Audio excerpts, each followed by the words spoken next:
Naimbag na Rabii Cordillera, ito ang programa kung saan ating pinag-uusapan ang mga bagay na mahalaga para sa mga kabataan. Siya ni Clint Isvantutanes, daytoy dadad-at para sinaninungan, a youth-oriented podcast of the Philippine Information Agency, Cordillera.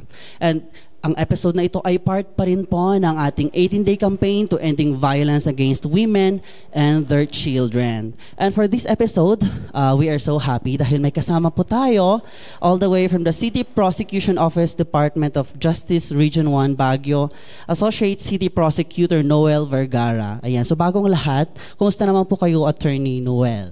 Yes, thank you, Clint. I'm doing well. It's good to be here. It's my first time here. I'm happy to be here. Thank you for having me. Ayan, so thank you so much for being with us today. Ayan, we feel very honored kasi isang napakagandang pag-uusap ang ating gagawin ngayon dahil we will be talking about violence against women, and isa po ito sa mga talagang namang inilalaban ng ating gobyerno upang matulungan itong mga biktima ng violence, especially itong ating mga women. Ayan, so bago ang lahat, since you are from the Department of Justice, Attorney, tanungin muna namin, ano po ba ang mandates, or can you give us a brief background kung ano po ang Department of Justice? Okay, sige. Thank you, Clint. The Department of Justice is the primary, if I may say, the lawyer of the government. Yun, kami ang we represent the government in cases, in criminal cases, in special proceedings cases, and in other cases na kailangan ng representation ng state. Kailangan may tao ang state. In some cases, yung Office of the Solicitor General, either sila yung pupunta rito or they will deputize us. Yun yung one part ng trabaho namin, trial work. The other part of our job is resolution of criminal cases. So we are also known as a very loose term na the gatekeepers of the criminal justice system. Kasi lahat ng criminal cases in chartered cities, particularly dito sa Baguio, dadaan muna sa City Prosecution Office before aakyat sa court yan. So we get to resolve the case, we get to decide kung sufficient bang evidence for trial. If not, we do a case build-up. Kung wala pa rin, then we have no choice but to dismiss the complaint.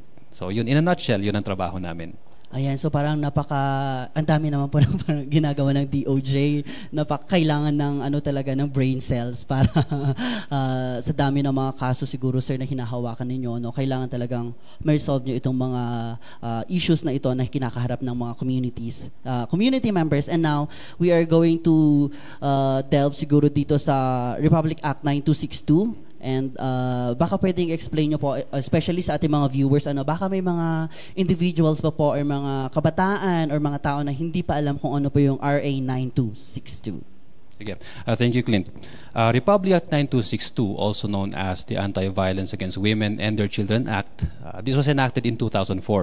So 20 years ago, but still, I would not call it a new law. I would also not call it an old law. Pero ito kasi yung tipong batas na hindi pa rin lahat may alam. This is one of the struggles of the justice system kasi to inform the people ano ba yung batas na nagpro-protect sa kanila, ano ba yung mga remedies, yung mga rights nila na pwede ipaglaban sa isang batas. So, Republic Act 9262, the VAUSI law, was enacted as a law granting special protection to women and their children. Pag sinabi natin women, well, these are the wives, the girlfriends, the partners under the law. It also involves casual partners, may with or without, parang meron o walang romantic feelings, walang label, ganyan. Basta kahit walang label. Kahit walang label, kasama yan. For as long as there is any form of violence done by them, by their partner. So there is a good probability na papasok yan under Republic Act 9262. On the other hand, it also involves children, yung anak naman ng partner, anak naman ng complainant natin. So covered sila dyan. Ayun, so na-mention nyo nga po, sir, kanina na this law is not known by everybody, and that is why the Philippine Information Agency plays a part sa sa dissemination ng information when it comes to mga ganitong bagay, and that is why we invited actually yung DOJ para mas malaman pa po ng mga tao, especially ang mga kabataan kasi isa sila sa mga nakikita natin ng mga victims ng mga ganitong karahasan. And kanina na-mention nyo din sir na kakat na lang yung word na yun. Inom muna ako ng kape ha, ng ating lalamuno. Sorry, sir. Dala ng hangin yan, dry eh. Kaya nga po, medyo na-dry ang ating lalamunan for today, pero laban pa rin. Ayan. So, na-mention yung ano po, sir, yung mga violence dito sa mga women. Marami po bang mga cases dito sa atin, dito sa Baguio City mismo? Marami po ba kayong na-handle na cases? Well, in Baguio City, since 2022, I'm referring to yung case records namin from 2022 up to 2024, meron na tayong approximately 240 So, marami. VAUSI cases. So, madami. In my opinion kasi, one case is too many already eh. So, so dapat wala talaga. So, sana wala talaga. But, yun, we cannot control how people act. So, meron lumalabas. So, 248 cases. Hindi pa kasama yung mga na-file sa office namin and naakyat sa court before 2022. So, we could be talking about 300, 400 cases pending. And meron pa siguro, sir, ano po yung mga unreported na mga cases na parang especially sa mga malalayong lugar, ano po, kasi yung siguro access sa mga ganitong services is wala pa sa kanila. Yes, Clint. Hindi man sila documented, but yun, there are reported cases of abuse na happening in remote cases. In fact, dito nga sa Baguio, meron pa rin nangyayari na hindi na dinadala sa pulis. Hindi na dinadala sa amin, na hindi nakikita ng authorities, hindi nakikita ng public, but it happens behind closed doors. Kasi the violence contemplated dito sa 9262, sometimes, more often than not, it happens behind closed doors eh. And so, kung dito nangyayari sa Baguio pa rin yan, na merong unreported cases, how much more doon sa remote areas, di ba? Ayun, so napaka-importante. Ano po, siguro malaki ang role ng ating mga barangay officials or That's itong true. mga officials natin sa barangay kasi sila ang nasa grassroots level and responsibilidad nila na makita ang siguro welfare ng mga constituents nila sa barangay. That's true. That's correct, Clint. Ayan, so we hope na ma-empower ang ating mga barangay officials sa ganitong usapin para matulungan nila ang DOJ sa mga ganitong mga kaso. Ayan, anyway, ano naman po yung mga iba't ibang mga types or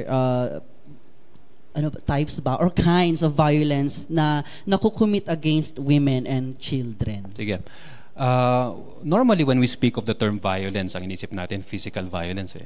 But under Republic Act 9262, ito naman yung kagandahan ng batas natin. In granting special protection, hindi lang kasi physical violence ang kanyang pinaparusahan. It includes psychological violence o yung pagmamaltrato ng psychological. We call it mental coercion, psychological abuse. And also, provided also under the law is economic abuse, the intentional withholding of support. Just to give everyone a brief background, physical abuse is your common abuse, yung nananakit, nanununtok, naninipa, ganyan, nananampal. Yung it doesn't really need to be as serious na yung tipong bugbog sarado na kulang na lang buhatin sa ospital. Not really like that. Even the slightest physical violence is already punishable for as long as may intention po yung ating offender to abuse or to degrade yung kanyang partner. Psychological violence, on the other hand, sabi ko kanina, it is mental coercion. It involves the use of verbal abuse. It involves the use of emotional abuse, gaslighting, mga ganyan. So, sometimes, magkakaroon ng discussion. Although, between husband and wife, normal kasi yung nag-aaway, nagkakainitan. But if it comes to a point na the husband will already verbally abuse his wife, mumurahin na niya, iinsultuhin na niya, on a personal level, that becomes psychological abuse. Then, we have economic abuse. Economic abuse being the last kind of abuse under Republic Act 9262 involves an intentional withholding of support. Sa batas kasi natin, the Family Code, obligado po kasi ang mag-asawa na suportahan ang isa't isa. At the same time, they have to support their common children. What economic abuse means is the intentional withholding of support. Ibig sabihin, pagdadamutan talaga niya. Gusto ko lang linawin, hindi ito yung hindi siya nagbibigay ng suporta dahil hindi niya kaya. Ito yung dapat ayaw niya magbigay ng suporta dahil gusto niyang pahirapan yung humihingi. Ayun. So it doesn't have to necessarily yung person is hindi niya kayang magbigay pero intentional talaga na hindi siya nagbibigay. Yes, kasi may cases na yung tipong wala talaga laman yung wallet wala talaga tayo ibibigay. Yan hindi intentional. Sometimes we call that if they're victims of circumstances like after pandemic or during pandemic, maraming na layoff ng trabaho. Maraming laborers na walang trabaho. Necessarily wala silang source of income. Umasa sila sa government support. Umasa sila sa support ng family. Hindi natin kayang i-consider yun as economic abuse kasi hindi naman nila kasalanan na na-layoff sila. Oo. Yun. Ayan. So, it has to be understood siguro din ng mga complainants, sir. So, you brief naman siguro yung mga complainants. Yes. Ayan. So, part of the, na-mention niya kanina, sir, yung sa economic abuse, if it is okay to ask, usually, anong sector usually ang, perpetrators ba ang tawag doon sa mga, hindi nagbibigay ng suporta doon sa kanilang mga families. Okay, sige. Bubusinan mo na. No shades naman po. Okay, no shade sa mga mababanggit na sector. Just for information. Based on the cases I personally handle, I am appearing in 2 courts. One is a municipal trial court in cities and one is a regional trial court. I appear in nagtatrial ako sa family court. So, based doon sa cases na hawak ko, na pinoprosecute ko, most cases ng economic abuse, ang accused natin dito, yung offender natin dito is either a member of the PNP or a member of the AFP. In some cases, OFWs po sila. Yun ang tatlong sectors na pinakamarami ang nagiging respondents or later on accused. Yung from these cases, either dahil na-destino na sa ibang lugar and nakalimutan yung naiwan dito, and they withheld support. Some of them naman na-deploy abroad. And habang nasa abroad, medyo nakalimutan niya na meron siya naiwan dito sa Pilipinas. Na pamilya. Yun. Ayan.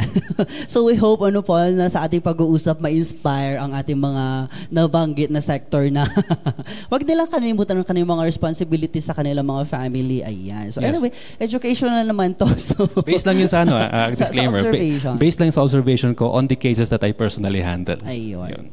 So Naku, medyo pala daw na to. Anyway, ayan. So sa mga naman po, sa mga physical violence, may nakikita po ba kayo na umaangat or common na sector ng mga perpetrators? Yes. Thank you for asking that, Clint. It is particularly concerning na nagkakaroon na ng cases of physical violence between the youth, among the youth. Noon kasi, ang nangyayari dito, the parties involved are nasa 30s, 40s, 50s. Meron pa nga senior citizens Pero ngayon, meron ng 19. Meron ng minors. Kasi ang coverage ng Republic Act 9262, hindi lang naman sa mag-asawa. Also involving people in a romantic relationship. Now, yung offender dito, normally, lalaki. Kasi pag sinabing husband, lalaki yan. As far as our present law is concerned. Pero, the law also defines the possible offender as, or includes as a possible offender, yung partners, including those in lesbian relationships. I have 2 cases that I handled before na yung complainant ay babae. Yung kanyang partner na kanyang inakusahan is her lesbian partner. So, pwede yun. And both of them, bata pa. Early 20s. So, this is particularly concerning na nagkakaroon na ng cases of physical violence between young people. Parang ang baba naman ng age na... Yes. I mean, pausbong pa lang sila. Sometimes, iniisip namin, bakit? Ano naisip ninyo? What's going on? Kasi in handling cases like this, hindi lang namin titignan yung ebidensya. Okay, ebidensya, prosecute, guilty, kulong. It's not as simple as that. We would like to get to the bottom of things. We would like to get to the reason why this happened. Kasi sabi nila, prevention is better than cure, di ba? Yes po, yes. We try to get to the bottom of things. We try to understand why it's happening, so that it can possibly be prevented. Kasi going to court is a last resort. Pag umakyat ka ng korte, laban na yan. So, if we can prevent it from happening, then I think that's the best scenario. So, looking at possible causes, media mass media. Oo. Napapanood nila sa TV. Then we have modeling. Yung nakikita nila sa ibang tao. The sons emulate their fathers. The children emulate their older brothers or sisters. They follow who they see. Yan. So, yung ganyang klaseng modeling is one of the main causes bakit tumataas yung mga ganitong cases among the youth. Ayan.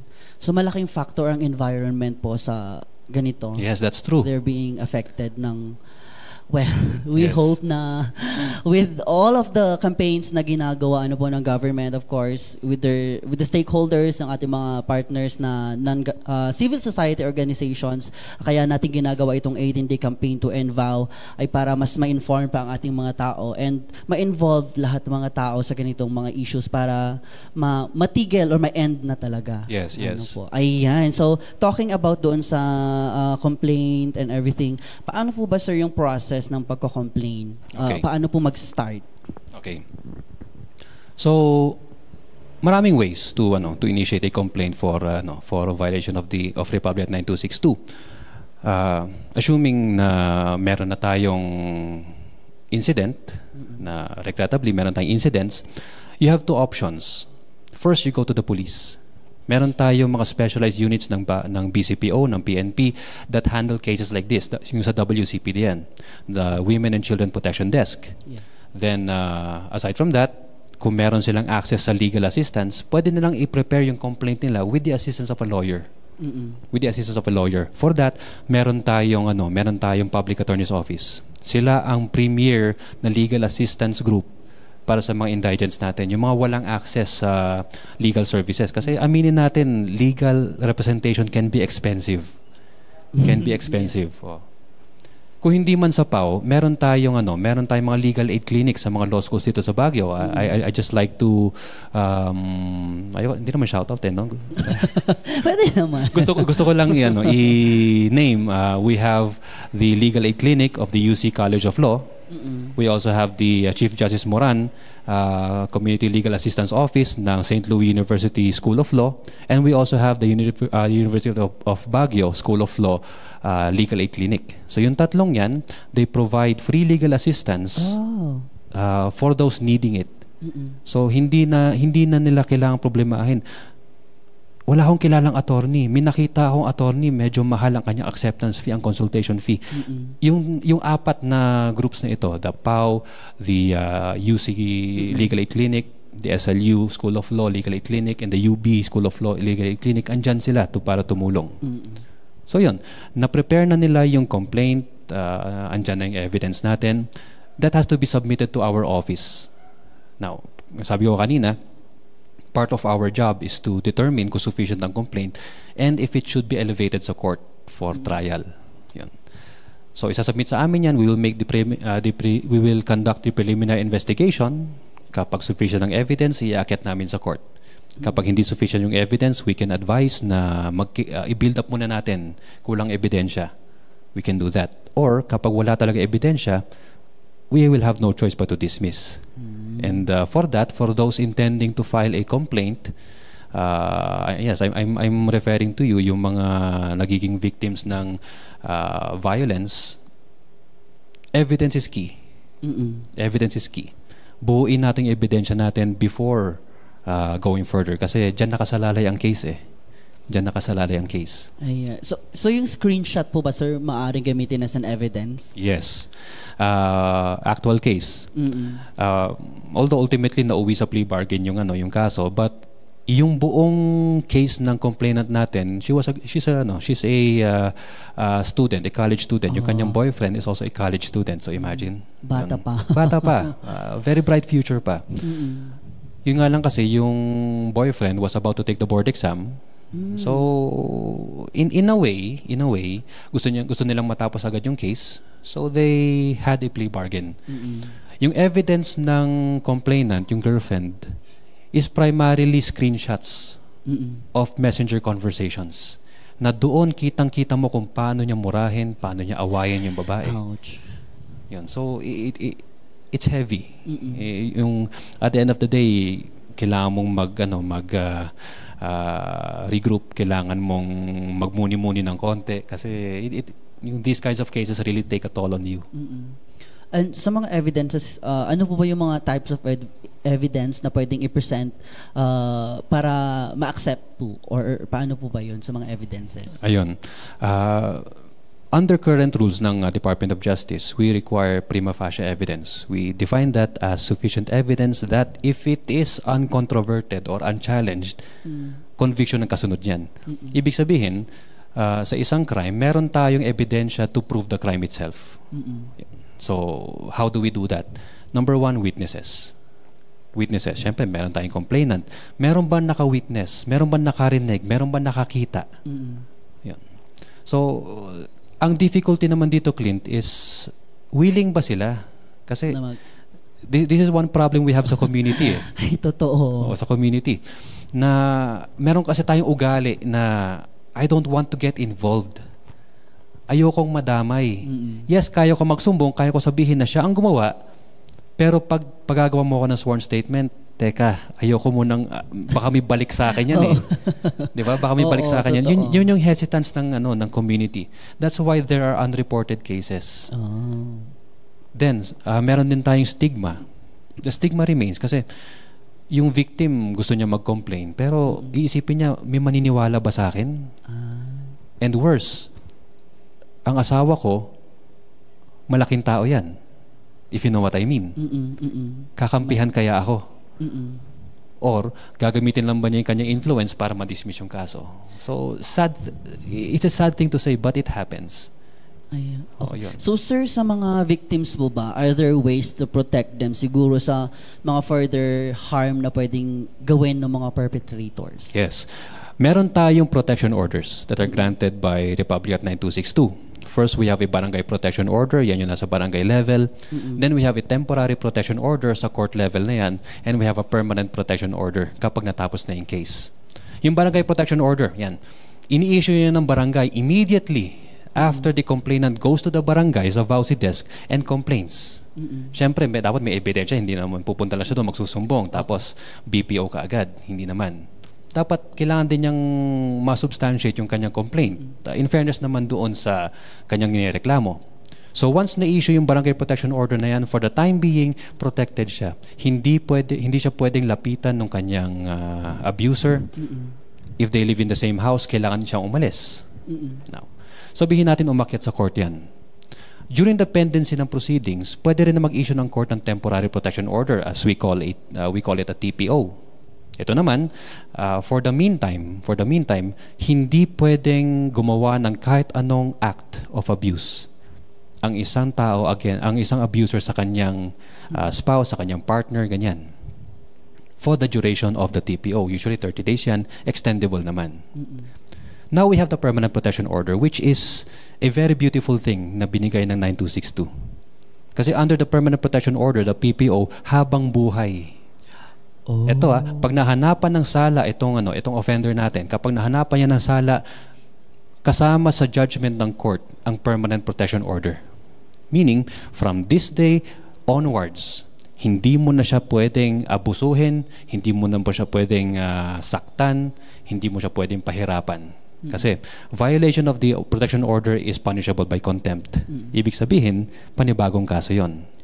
So just to give everyone an idea, yung accused natin was convicted or nag-plead guilty siya or whatever. Na-issuean siya ng permanent protection order. Yung permanent protection order na yan is intended to protect the victim from that time on until the rest of her life. Yeah.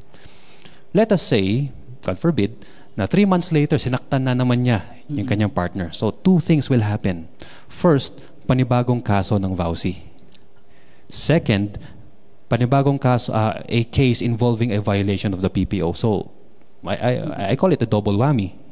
And para sa akin, that should be sufficient warning. Unfortunately, Clint, meron din mga cases na matigas talaga ang ulo. Despite the PPO, the following week, inulit niya. So, bagong case, then contempt under the PPO. So, makukulong na po, sir, yung mga ganun? Makukulong na sila. Should be scared. wag na po kayong mag-commit ng violence. It's not actually to, dapat silang matakot. But more importantly, they should realize na lahat ng ginagawa may consequence. Diba? You do good, good comes back to you. You do bad, bad things happen to you. Ito lang yun eh. You violate the law, you get the penalty. Ayun, so going back, ano po ba yung mga iba't ibang mga penalties po para sa mga perpetrator, sa mga abusers? Sige. The penalties vary. We have imprisonment, then we have yung permanent protection order na yan. So, pagdating naman sa imprisonment, ang pinakamabigat na penalty natin is for psychological violence. Oh. Yan. So, this is one thing kasi na some people think na hindi naman sinaktan physically eh.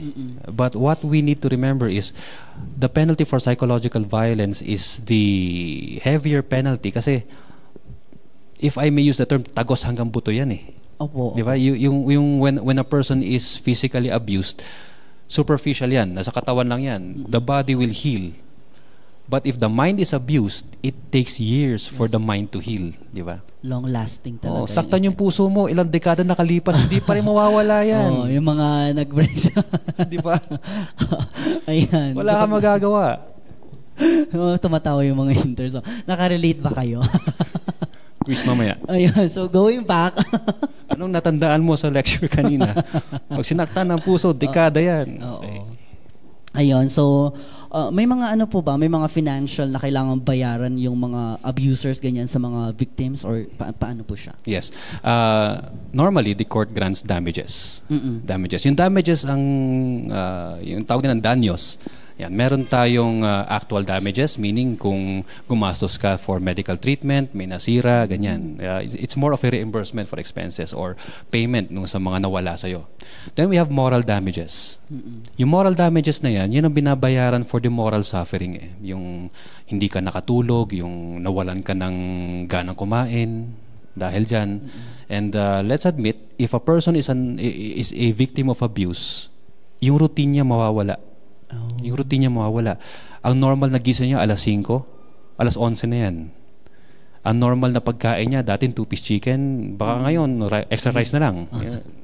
Yan. So, biro lang yan. Parang mawawala siya ng gana kumain and that is reflective of the moral suffering. Eh. So, pwedeng mag-grant ng court ng moral damages. And then we have exemplary damages. Yung exemplary damages, intended yan to serve as a warning to all other would-be offenders na ito, nakasuhan siya, na-convict siya, may babayaran siya exemplary damages. Let that be a lesson to all of you. Yun ang intention nun. But again, let me be clear on this. Yung pag-award ng court ng damages ay hindi para payamanin si complainant. Hindi para pasarapin ang buhay niya. But ang purpose kasi ng damages, ng actual damages is to restore what was lost, to restore what was paid. Ang purpose naman ng moral damages is to alleviate the suffering. Na at least naman sa konting halagang ito, mabawasan yung paghihirap mo or maaliw mo man lang sarili mo. Yun ang purpose niya. Ayan, pero still yung sa mga moral damages, mahirap pa din siyang i-restore. Yes. Yun. That money aside, yung what makes vowsy a very serious offense, even millions will not cure what was hurt. Even billions will not restore what was destroyed. So, it is only intended yung damages na yan to at least bawasan yung suffering na at least pagandahin man lang yung mood niya for some time. And we hope talaga na mawala na talaga kasi mga issues na ganito and everybody, especially the mga boys or the males or man ay mga abusers, kaya magbago na po kayo. Nanawagan bigla. Ayan. Anyway, dito kasi po sa ating region, sa Cordillera region, meron po tayo mga culture and traditions na fina-follow, and one of these is yung tungtungan system or isa sa mga justice systems na traditional na ginagawa. And when it comes to sa ganitong issue sa mga violence against women, paano po yung treatment natin dito, sir, sa ganito? Okay. Yung tungtungan, that is a very good development. In my opinion, it's a very good thing kasi we get to talk. Sabi ko nga noon, if there's a problem, we talk. If there's an issue, let's talk about it. I-resolve natin ang usapan. Let's not talk with our fists. Let's talk with our words. So, pag-usapan natin. Pero kasi may mga cases na hindi pwedeng idaan sa usapan. Like, ito. Ang VAUSI, expressly provided sa ating batas, ay hindi ito pwedeng areglohin. Once na-file yan, ayoko naman sabihin game over, but once na-file yan, the gears start rolling. The gears start grinding. Pag umakyat sa court, hindi pwedeng, hindi pwedeng areglohan yan. Bawal yan. Sinabi sa batas, bawal. So, pagdating naman sa tungtungan, while we respect the noble intentions of the tungtungan, hindi kasi pwede idaan sa tungtungan ito. Hindi pwede idaan sa usapan. Like, in any barangay, in any village, na lahat sila practically members of one clan. Kapag nagkaroon na incident of physical violence or psychological abuse, dadalhin sa elders, and then sasabihin ng elders, huwag nyo nang ulitin yan. No, a crime has been committed. So it has to be addressed. Yun yung purpose ng 9262. And ganito rin kasi, the reason why pinagbabawal talaga ng Republic Act 9262 yung compromise, kasi nga,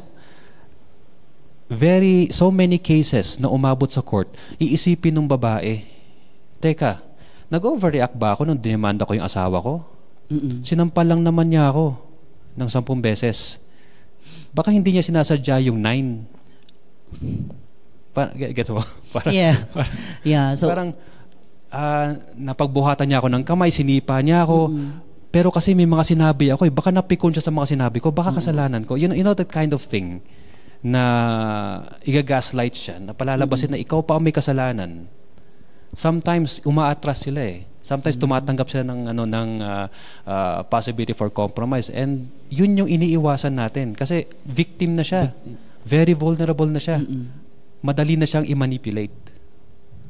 And besides, it downgrades Sa akin kasi, if a case is compromised, dina-downgrade niya yung seriousness ng case. Okay, so minura kita, in-abuse kita, pinahirapan kita, pera lang pala ang katapat Sorry lang pala ang katapat. Konting lambing lang pala ang katapat Ganon.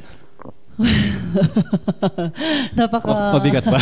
Mabigat, oo, kasi parang kasalanan pa nung if this happens, yung mga tungtungan na system na ganyan, parang mas lalo pang na-abuse yung person kasi aside from parang nag-gaslight pa siya. Yes, the point na we have to give validation doon sa complaint niya. Yung concern niya, it's a legitimate concern na wag natin i-reduce to a mere discussion na wag mo nang uulitin, magbati na kayo And kung nagbati man sila, what will happen after? Yes. Kung paano pag maulit-ulit? Precisely. To the point na I don't know. And worse, di ba? Nag-umpisa sa suntukan, nag-umpisa sa sampalan. What happens after that? Yeah. So, kailangan hindi talaga siya matungtong ang VAUSI. Yes. Kailangan talaga mag-undergo siya ng due process. Yes. Kung magkakaroon ng tungtungan man, kung magkakaroon man ng usapan, it has to be on a restorative basis. Yung pigilan natin, let's be proactive sa community, let's be proactive within the family kasi I believe the family is the foundation of all things a strong family foundation, a strong faith foundation, may iwasan to. I sincerely believe that. Then if the community gets involved, na nabibuild up nila ang respect within the family, I sincerely believe may iwasan to. Again, prevention is better than cure. Prevention is better talaga. Ayan. So, speaking of involvement, po sir, sino po ang mga pwedeng mag-file ng complaint for these kinds of cases? Ayun. Anyone. Anyone. Ang Republic Act 9262 does not involve a private offense in the sense na hindi lang po yung complainant, hindi lang po yung offended party natin ang pwede mag-file ng case. Take into consideration the usual scenario na kapag ang victim ay magsusumbong, magdadalawang isip siya.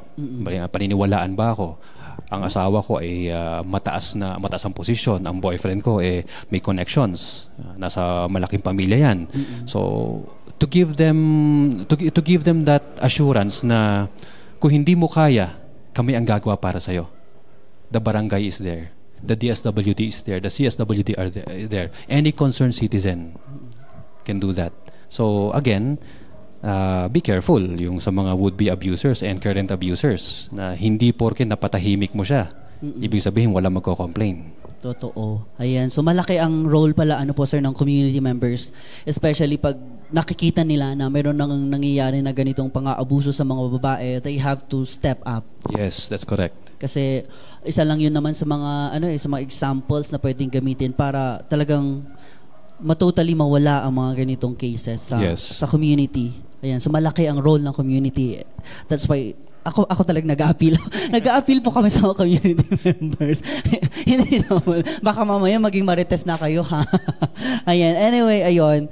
Going back sa ating usapan, siguro, let's reverse, can also a male person or an individual report cases of violence na kinumit ng mga babae naman po? Okay. Gentlemen, fasten your seatbelts. Okay. The answer is a resounding no. No. Kasi Republic Act 9262, ginawa yan noong 2004 as a special protection for women and their children. Ang victims natin dito primarily women and their children. Yung nag-iisang way para ang isang lalaki ay mag-file ng violation of 9262 na siya ang biktima ay kapag siya ay isang anak. Oh. Kapag siya ang isang anak. Okay. To give an example, husband and wife. Husband and wife. Meron silang, the wife has a child from a former partner. Lalaki yon, minor de edad. Inabuso ngayon ng husband yung kanyang anak. So yung batang lalaki na yun, pwede siya maging complainant kahit lalaki siya. Kasi ang batas natin is a special protection in favor of women and their children. Women and their children. Yan. Pero more often than not, wala kasi tayong special protection for men. That is because statistically, culturally, ang medyo I'm not saying na walang men na abused. There are men who are in fact abused physically, emotionally, economically. Yun. Pero kasi kaya meron tayong special protection in favor of women and their children. Sila ang what we call, well, I would not really use the term marginalized, pero statistically sila ang usual na victims eh. A staggering majority of those who are abused are women and children. That's why they deserve the special protection. Special protection. Ayan, so speaking of sa mga victims, po sir, may mga aside from the women and children, meron po bang definition na magsasabi na yung person na ito is a vowsy anong tawag doon? Vowsy. Sige. Konti pa. Victim, like kunyari may mga age requirement ba kailangan below 18 yung mga ganun pa? Yung to be an offended party? Opo. Hindi. Wala tayong age limit. So as long as nabiktima siya? As long as biktima siya, meron akong, I've come across cases na yung complainant ay senior citizen. So even in their senior years, in their twilight years, pwede pa rin mangyari ito. Kasi abuse is is prevalent. Ayokong sabihin na it's part of our culture. But it is prevalent. It happens. It happens to people regardless of age. It happens to people regardless of personal or financial circumstances. Artista nga, politiko nga na-abuse eh. How much more yung mga tayong mga common tao. Yun. So, age requirement, hindi wala tayong age requirement. So, anybody can be a victim. Anybody can be abused. Anybody can be an abuser. Ayan. So, reminder sa ating mga tao. Ayan. So, ngayon naman po, with all of these issues, na napag-usapan natin, and napakaganda actually, and we hope na natuto ang ating mga kabataan, kasi sila po ang ating mga major na mga viewers and listeners. Ano po siguro ang message natin sa mga community members kung paano pa sila makakatulong sa pag-resolve or pag-prevent ng ganitong issues po? Sige. Let's be proactive. Yan, sa community natin, I'd like to involve the family.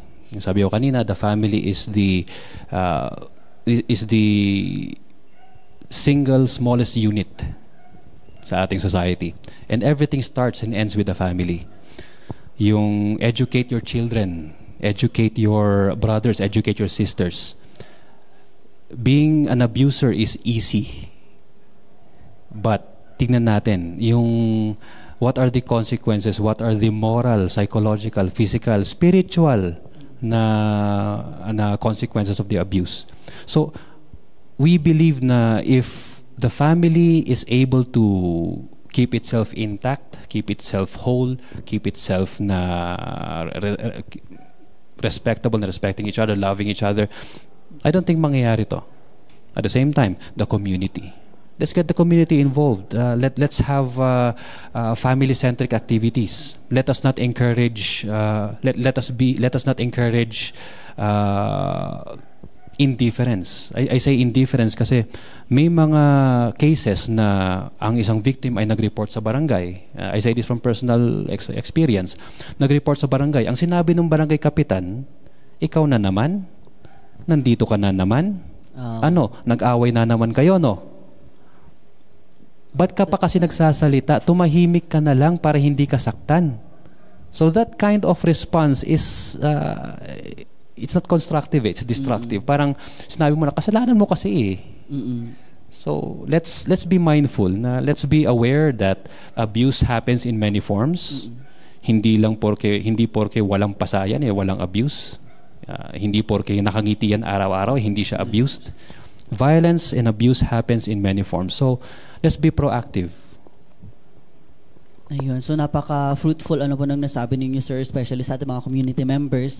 Kailangan talaga natin na maging involved sa mga ganitong, especially pag may mga ginagawa ang ating government and of course their partners, mga civil society organizations na mga ganitong campaigns para ma-prevent na nga talaga ang violence against women. And siguro sa mga kabataan naman, sir, baka may mga reminders po tayo sa kanila, especially nga na nasabi nyo kanina na medyo tumataas na nga ang cases on violence, especially sa age group na mga 18, 19 ganyan pa. Yes. Ito sa para kasi masakit pag sinabi ko mga anak no. Sige, mga anak. Mga anak. Mga ading, okay, mga ading. 'Yun. What you do defines who you are. Move on. What you do defines who you are. What you say defines who you are. Hindi importante yung pinapalabas mo, what you show people. What matters is what you say and what you do. So if you choose the path of abuse, you'll become a dominant. You will dominate your partner. You will abuse your partner. What does that say about you? What's going to happen to you years from now? And for those who think that it's okay to abuse, to say words, to physically hurt their partners, would you be fine if that happened to you? Yan. Tapos, would you be fine with the idea na meron kang sinaktan, you scarred someone for life, na kahit umabot siya sa adulthood, late adulthood, maaalala niya yan, that trauma that you caused. So, kaya mo ba talagang dalhin yung ganong klaseng burden? And to those who are being abused, you may be listening now, but I say this to you. You have rights. You do not deserve the abuse. You do not deserve being manhandled. You do not deserve being yelled at. You do not deserve being gaslighted. Hindi mo deserve yan. You deserve better. So find something better. Live better. Yeah. And if you need help, you know where to find us. Na-speechless naman ako sa sinabi Sorry, ni attorney. Napaka-heart, nakaka-pinch siya ng heart, and we hope na nakikinig po ang ating mga kabataan. You have rights and you deserve better. You don't deserve yung mga pang-abuso na ganyan. And naiiyak na person. Ayan, so lahat po tayo, kasali mga bata pa naman tayo. We deserve better and we have rights. You do. Ayan, parang magandang gamitin na quote ang sinabi niyo. Iko-quote nga natin si attorney. Hashtag mo para Napakaganda ng sinabi ni attorney kanina. Ngayon, sabi niyo nga kanina, sir, na you're always there. Paano po sila makakapag-report yung mga tao? Baka meron pa kayo Facebook page or ganun na pwede nilang pag-reportan. The easiest way is to contact the police. Kasi your police are the first line of defense, and sila ang first responders natin pagdating dito. So if you are a victim of violence, don't hesitate, go to the police. If it is an inquest case, they will contact us and we will guide them to the process. Ayun. So, parang nakaka-assure naman ang mga words nito. Parang nandun lang sila sa atape to always support siguro yung mga ganitong laban ng buhay. And, sir, baka meron po kayong Facebook page na pwedeng i-visit ng ating mga viewers where they can see yung mga IECs ninyo or yung mga ganap ng DOJ po. Yeah. I would advise na visit the DOJ website. That is doj.gov.ph. Nandun lahat ng programs ng DOJ involving including itong addressing violence against women and their children, among other things. Yan. So feel free to visit. May email din sila. If you have any queries, you can email them. Active naman po sila sa pag-respond sa mga emails. So, diba? Kaya nga po, mabilis ang pag-process ng ating letter kasi active ang kanilang responses. Ayan. So, isa na namang napakaganda pag-uusap ang ating nagawa ngayon. And we hope ng ating mga kabataan ay maraming napulot na aral dito sa ating pag-uusap. And muli, pasalamatan po natin si Attorney Noel for being with us today. Marami po siyang mga nasabi na very educational na mga statements, and we hope na pakinggan yun ng ating mga viewers and listeners.